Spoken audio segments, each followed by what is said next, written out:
우남 이승만.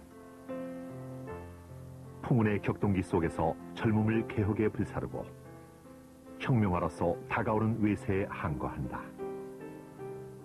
망국의 한 속에서 조국의 자주독립운동에 온몸을 던졌다.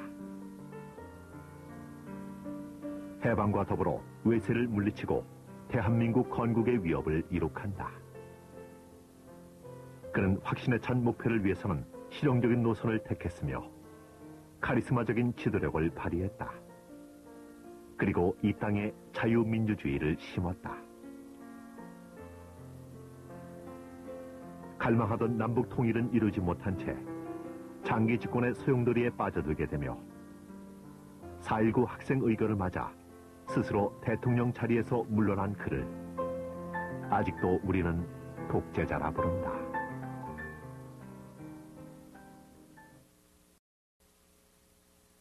고종 제위 11년이던 1875년 3월 26일 황해도 평산에서 한 사내 아이가 태어났다. 태몽으로 용꿈을 꾸었다 하여 그의 이름은 이승용, 그가 바로 이승만이다. 이승만의 고향 평산은 황해도 남동쪽에 위치하고 있다. 북쪽은 멸악산맥이 뻗어 험준한 산세를 이루고 있고 구월산과 월정사로 유명한 곳이다. 이승만의 부친 이경선 옹은 가난한 왕족 출신으로 보학과 풍수지리의 조예가 깊은 유학의 선비였다. 특히 보학에 관심이 많아 전주시의 종가나 분가를 캐고 그 외에도 한국 명문 대가의 가계를 조사하는 일에 평생을 보냈다.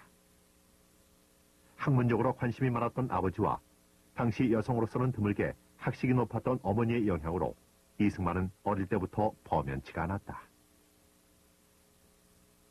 이승만의 어머니 김해 김씨는 서당 훈장 김창원의 외동딸로서 독실한 불교 신자였다. 그녀는 손수 아들에게 천자문을 가르치며 한시를 쓰도록 독려했다. 이승만은 6살에 천자문을 떼 동네에서 잔치를 벌였고 사서 오경을 공부할 정도로 비상한 아이였다.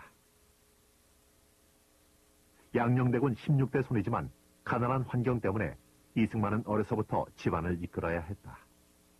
이런 성장 배경이 훗날 독립운동의 지도자로서 필요한 리더십을 몸에 익히게 된다.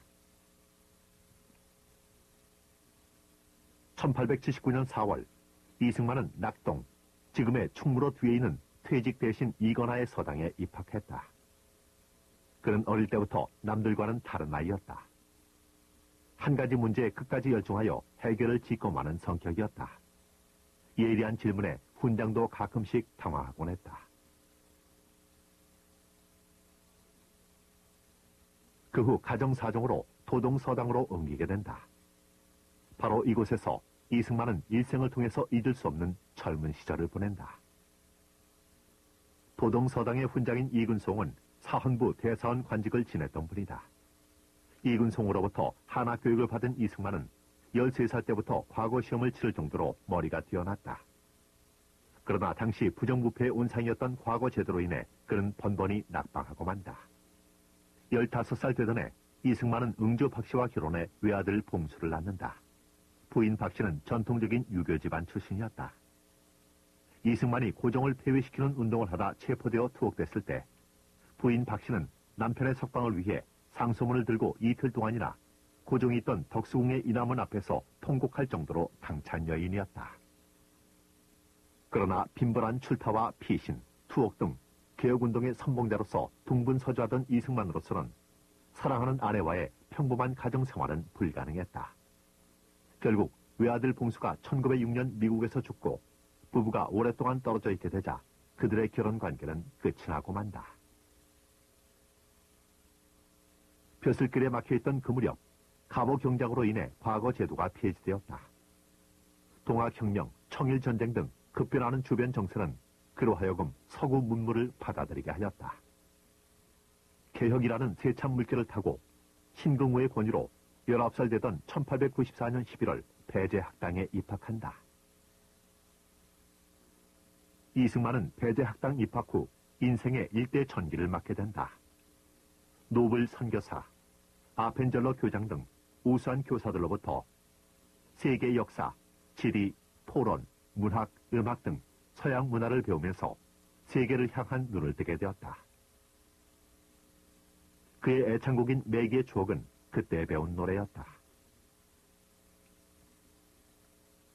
그리고 자유, 평등, 민권 등 근대적인 사고를 접하면서 민주주의를 신봉하게 되었다.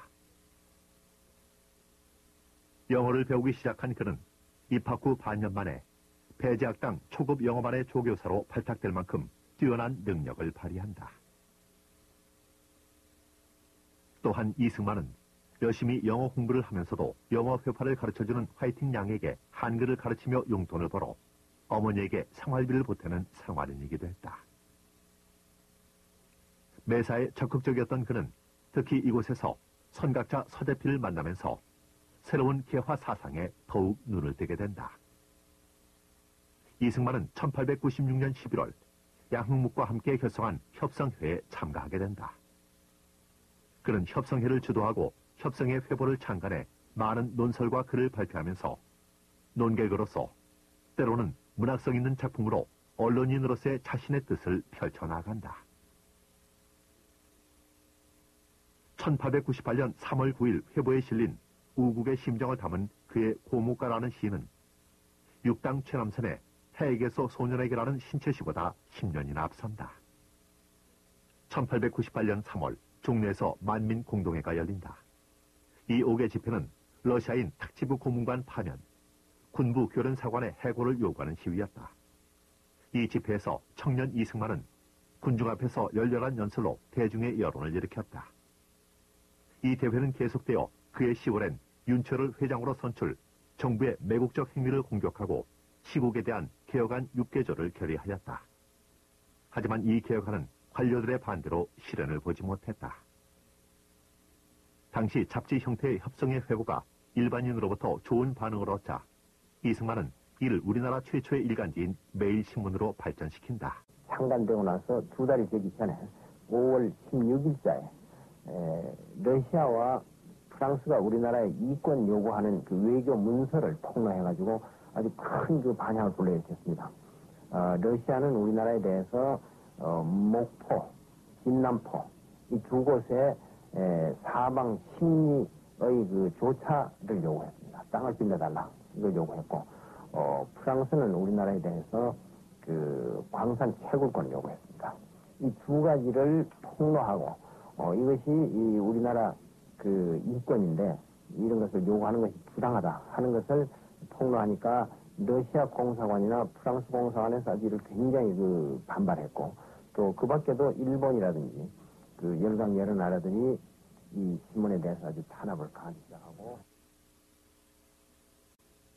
우리는 국민을 속이지 않는다. 그는 매일신문의 지면을 통해 일본의 야욕을 규탄하고 자주와 개혁을 주장한 매일신문의 논절은 외세의 탄압을 받게 된다. 그러나 재정 문제로 매일신문을 폐간하고 이승만은 곧이어 제국신문 창간에 관여하게 된다. 제국신문은 언론인으로서의 이승만의 위치를 더욱 확고하게 만들어 놓았다. 일본 사람이 우리나라 경찰을 구타를 한다든지 뭐 이런 여러 가지 그 부당한 행위들을 제국신문에다가 보도를 하니까 일본 사람들이 발행하던 한성신보에서 이승만을 비판하고 거기에 대해서 이승만이 또 다시 반박하고 이런 글들이 지금 남아 있습니다. 불행히도 한성신보는 그때 그 한성신보가 지금 발견되지 않습니다만은 제국신문에 이것은 이승만이가 지금 이렇게 한성신보의 비판에 대해서 이렇게 반박하는 것이다 라고 기명으로 분명히 나와 있는 것들이 있을 정도입니다. 탁월한 언론인, 민중의 지도자, 20대 초반의 청년으로서는 놀랄만한 업적이 아닐 수 없었다. 급진적 정치개혁의 흐름을 주도하면서 민중의 지도자로 부상하고 있었다. 그에게 하나의 시련이 닥친다. 이승만이 대한제국에 의해 체포된 것은 1899년 1월 9일, 그의 나이 24살 되던 해였다.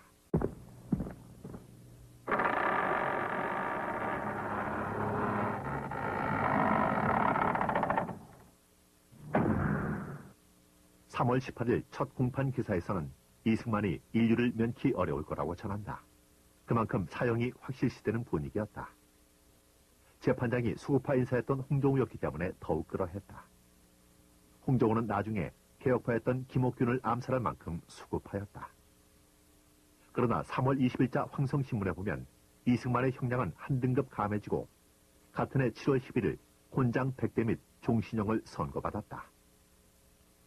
이때 부친 이경철은 간소에게 특별히 부탁하여 곤장 100대를 아프지 않게 쳐달라는 간곡한 부탁을 잊지 않았다.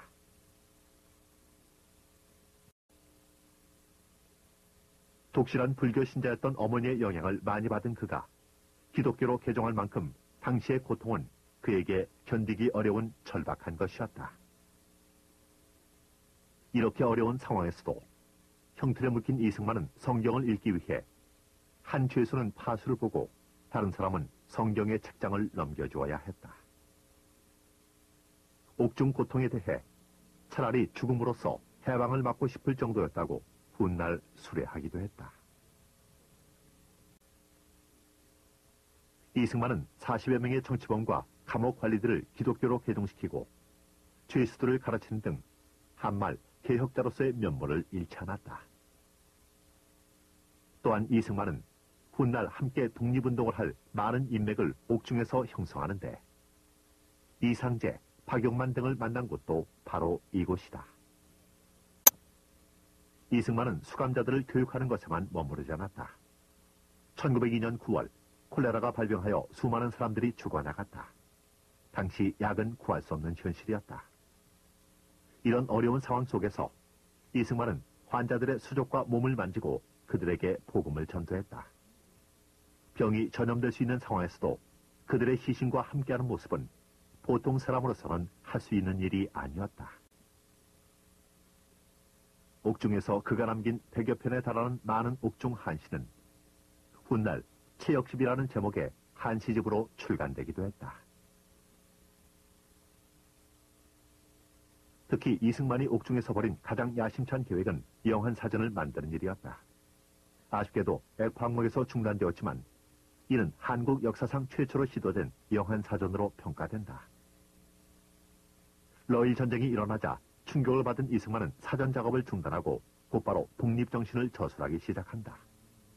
자유와 평등, 세계지리와 정치체제 등 풍부한 지식으로 채워진 독립정신은 당시 젊은이들의 필독사가 되었으며 오늘날 그에 대해 비판적인 학자들까지도 주저없이 명저로 꼽는 책이다. 4개월 만에 탈구한 이 책의 대부분은 그가 옥중에서 꾸준히 제국신문에 투고한 논설과 독립정신을 고취하는 글과 사파를 포함 259페이지에 달하는 대저서였으며 독립운동의 기초를 이루는 명저였다. 그는 옥중에서 기독교로 개종했는데 그의 두터운 믿음은 그의 인격 형성에 큰 영향을 미쳐 그로 하여금 친미, 친서방적인 성향과 친자유민주주의적 태도를 갖게 만들었다.